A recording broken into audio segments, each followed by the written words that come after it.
Hello, good morning, शुभ सकाळ. तर आज सुद्धा मी गृहिणीसाठी तसंच घरातील सर्व जणांसाठी आरोग्याचा खूप जास्त महत्त्वाचा व्हिडिओ घेऊन आलेली आहे. ते म्हणजे काय, तर प्रत्येकाला दवाखान्यात जायला औषध वगैरे खायला नकोच वाटत असतं. बरोबरच आपल्याला असं वाटतं की आपलं आरोग्य ठीक राहावं, आणि तेच जर तुम्हाला सुद्धा वाटत असेल तर हा व्हिडिओ तुमच्यासाठी नक्कीच महत्त्वपूर्ण आहे. व्हिडिओ शेवटपर्यंत पाहायला अजिबात विसरू नका. तर औषधापेक्षा अन्न कधीही निवडलेलं चांगलं. आपलं शरीर निरोगी ठेवण्यासाठी औषधांच्या गोळ्यावर अवलंबून राहण्याऐवजी दररोजच्या सकस अन्नाची निवड कशी करायची, आज मी याविषयी सविस्तर माहिती तुम्हाला देणार आहे. तर अन्न हे औषध का आहे? आपल्या स्वयंपाकघरात आणि निसर्गात मिळणाऱ्या अन्नामध्ये शरीराला बरे करण्याचे आणि आजारापासून दूर ठेवण्याचे नैसर्गिक गुणधर्म असतात. पहिली गोष्ट ती म्हणजे प्रतिकारशक्ती वाढवणे. औषधे आजार झाल्यावर काम करतात, पण योग्य अन्न आजार होऊच देत नाही. तर ते कुठले?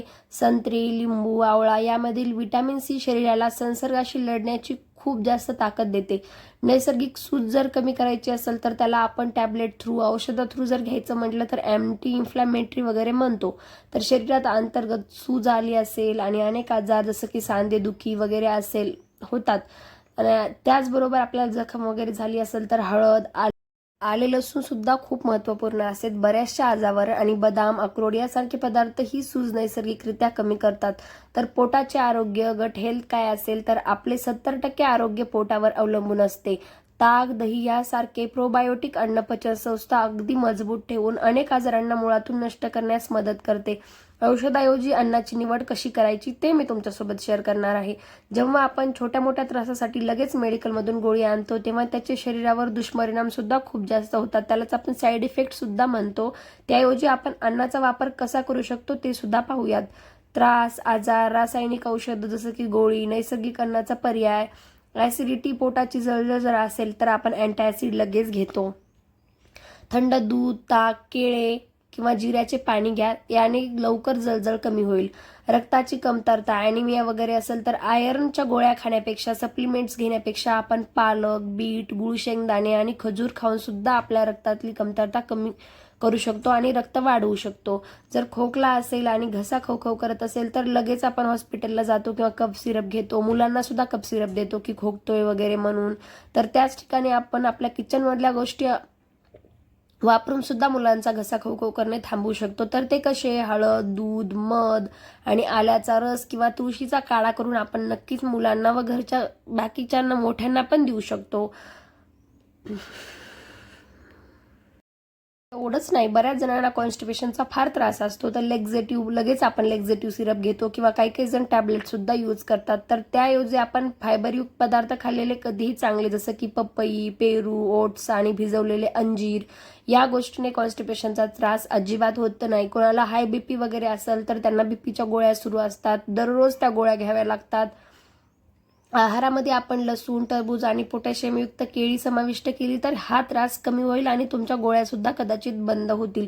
अगदी मी बंद म्हणू शकत नाही, पण थोड्याफार प्रमाणात का होईना आपल्याला तो त्रास कमी होईल. नंतर आपण अन्न हेच औषध बनवण्यासाठी रोजच्या सवयीमध्ये काय बदल करायला पाहिजे हे मी तुमच्यासोबत शेअर करणार आहे. हंगामी आणि स्थानिक फळे खायची आहेत. सीझनल फ्रुट्स आपल्याला खायचे आहेत. निसर्गाने प्रत्येक ऋतूनुसार फळे दिली आहेत. उन्हाळ्यात आंबा आणि कलिंगड जे शरीराला थंड ठेवतात, तर हिवाळ्यामध्ये आवळा आणि पेरू खावे. किचनमधील मसाल्यांचा वापर, हळद, जिरे, धने, मिरी, मेथी हे केवळ चवीसाठी नसून ते उत्तम औषध आहे. रोजच्या जेवणात त्यांचा योग्य वापर करावा. रंगीबेरंगी ताट, रेनबो डाएट. तुमच्या जेवणाच्या ताटात हिरव्या पालेभाज्या, लाल टोमॅटो, बीट, पिवळी डाळ अशा वेगवेगळ्या रंगाचे अन्न असू द्या. प्रत्येक रंग वेगवेगळ्या पोषणाचे तत्वाचे प्रतीक आहे. प्रक्रिया केलेले अन्न, प्रोसेस्ड फूड टाळायचे आपल्याला. पॅकेटमधील पदार्थ टाळायचे आहेत. बेकरी प्रोडक्ट्स नाही खायचे, मैदा नाही खायचा आणि अतिप्रमाणात साखर सुद्धा आपल्याला नाही घ्यायची. हे शरीरात विष तयार करतात. त्याऐवजी ताजे, गरम आणि घरी बनवलेले अन्न खा. तर एक महत्त्वाची गोष्ट आपल्याला लक्षात ठेवायची आहे, औषधापेक्षा अन्न निवडा. ह्याचा अर्थ असा अजिबात होत नाही की गंभीर आजारामध्ये डॉक्टरांचे उपचार घेऊ नयेत. जर एखादा जुनाट आजार असेल जसं की तीव्र मधुमेह, हृदयविकार, जर डॉक्टरांची औषधे घेणे गरजेचे असते, पण योग्य आहाराची साथ देऊन तुम्ही औषधांचा डोस नक्कीच कमी करू शकता आणि भविष्यातील नवीन आजार सुद्धा आपण टाळू शकता. थोडक्यात जर सांगायचे झाले तर जेवणाच्या वेळेमध्ये अन्नाला औषध म्हणून खा, नाहीतर पुढे जाऊन औषधांना जेवणासारखी खा. तर अशा पद्धतीने आपण जेवणामध्ये काही बदल केले किंवा आपल्या अन्नामध्ये काही बदल केले तर नक्कीच आपल्याला जे काही त्रास आहे, जसं की मी म्हटलं बीपी, कॉन्स्टिपेशन्स किंवा खोकला, घसा खवखवणे, छोट्या मोठ्या गोष्टी आपण घरच्या घरी नक्कीच कव्हर करू शकतो. आणि मी म्हणतीये तुम्हाला की औषध वगैरे घेऊ नका. ह्याचा मुळीच असा अर्थ नाही की जर तुम्हाला टेम्परेचर खूप जास्त आहे, म्हणजे ताप येते, खूप जास्त तुमचं सिरियस दुखतंय, जर अशा वेळेलाही औषध नाही घ्यायचे असं सुद्धा नाहीये. पण मी असं म्हणते की जर तुमच्या रोजच्या जेवणामध्ये जर तुम्ही या गोष्टीचा थोडा त्रास असेल आणि जर समावेश केला अन्नाचा, तर तुम्हाला ती गोष्ट समोर जाऊन जास्त होणार नाही आणि तुम्हाला मेडिसिन्स वगैरे घ्यायची गरज पडणार नाही. त्या व्यतिरिक्त जर ह्या गोष्टी खूप जास्त त्रास देत असतील तर डॉक्टरांचा सल्ला नक्कीच घ्यावे आणि डॉक्टर काय म्हणतात तर ते एकदा नक्कीच पाहावे. असं नाही की मी म्हणतीये म्हणून फक्त घरच्याच गोष्टींवर खाऊन हे नीट होतंय असं सुद्धा नसतं. आणि एकाकी कुठलीच गोष्ट केल्यानं होत नसते, हळूहळू गोष्टी होतात.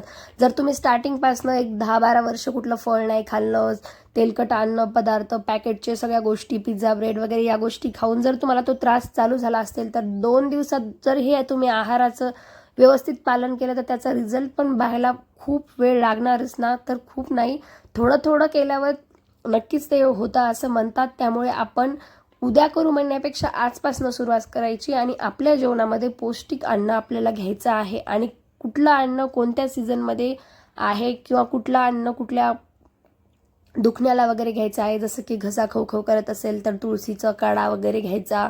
आणि मुलांच्या बाबतीत तर आपण खूप जास्त म्हणजे खूप जास्त पॉझिटिव्ह म्हणण्यापेक्षा खूप जास्त टेन्शनमध्ये असतो. मुलांनी जरा खोकले, थोडं सर्दी झाली की लगेच हॉस्पिटल, परत मुलांना थोडं टेम्परेचर आलं की लगेच हॉस्पिटल, मुलांचं असं थोडं थोडं तरी घसा खवखव करू लागला की त्यापेक्षा आपण घरीच मुलांना अधूनमधून त्यांचं दुखत जरी नसेल तर त्यांना कधीतरी तुळशीचं पान खायला देणे, अशा गोष्टी आपण मुलांच्या जेवणामध्ये समाविष्ट केल्या तर त्यांची सुद्धा इम्युनिटी खूप जास्त स्ट्रॉंग होईल आणि हॉस्पिटलपर्यंत जायची अजिबात वेळ येणार नाही.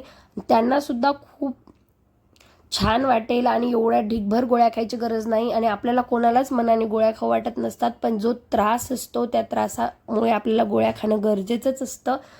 तर अशी होती माझी आजची गृहिणीसाठी तसंच घरातील सगळ्याच व्यक्तींसाठी ही महत्त्वाची माहिती. आय होप तुम्हाला माझा हा व्हिडिओ आवडला असेल. व्हिडिओ आवडला असेल तर लाईक, कमेंट, शेअर आणि माझ्या चॅनलला सबस्क्राईब करायला विसरू नका. मी आणखी असे छान छान आणि सुंदर व्हिडिओज माझ्या चॅनलवर शेअर केलेले आहेत. जर तुम्हाला तेही पाहायचे असतील तर आणि गृहिणीचे मी बरेचसे व्हिडिओ केले असतील त्याचीसुद्धा लिंक मी डिस्क्रिप्शनमध्ये देते आहे. आणि अजून बरेचसे व्हिडिओ माझ्या चॅनलमध्ये मी अपलोड केलेले आहेत, ते सुद्धा तुम्ही एकदा माझ्या प्रोफाईलला व्हिजिट करून नक्कीच चेक करा. तुम्हाला भरपूर त्यातून सुद्धा महत्त्वपूर्ण माहिती भेटेल. अजून तुम्हाला कुठले व्हिडिओज हवे असतील किंवा काही माहिती हवी असेल तर कमेंट करून नक्की कळवा. या व्हिडिओमध्ये पण माझं काही स्किप झालं असेल तर ते सुद्धा कमेंट करून नक्की कळवा. तर मी परत एकदा म्हणते की मी औषध पेक्षा अन्न निवडा असं का म्हटलं की कम्प्लिटलीच औषध बंद करा असं नाही. ज्यांना क्रोनिक म्हणजे खूप जास्त आजार आहे तर त्या आजारावर औषध घ्याच, पण तरीसुद्धा तुम्ही तुमच्या अन्नामध्ये अशा पद्धतीने जर बदल केला तर तुमचं आयुष्य नक्कीच बदलेल असं मला वाटतं. तर अशा छान छान टिप्ससाठी अजून माझ्या चॅनलला सबस्क्राईब करा. तुम्हाला अजून अशाच सुंदर सुंदर टिप्स मिळतील. तर पुन्हा भेटूयात आणखी एका नवीन आणि सुंदर व महत्त्वपूर्ण माहितीबरोबर. तुम्हाला ही सुद्धा माहिती आवडली असेल आणि बऱ्याच जणांना मला असं वाटतं की ही माहिती पाहून तुम्हाला पुरेपूर हेल्प झालीच असेल. थोडं तरी ॲटलिस्ट वाटलं असेल की गडे हां, आपण ही गोष्ट आपल्या जेवणामध्ये किंवा आपल्या आहारामध्ये नक्कीच घेतली पाहिजे. पुन्हा भेटूयात एका नवीन व्हिडिओसोबत.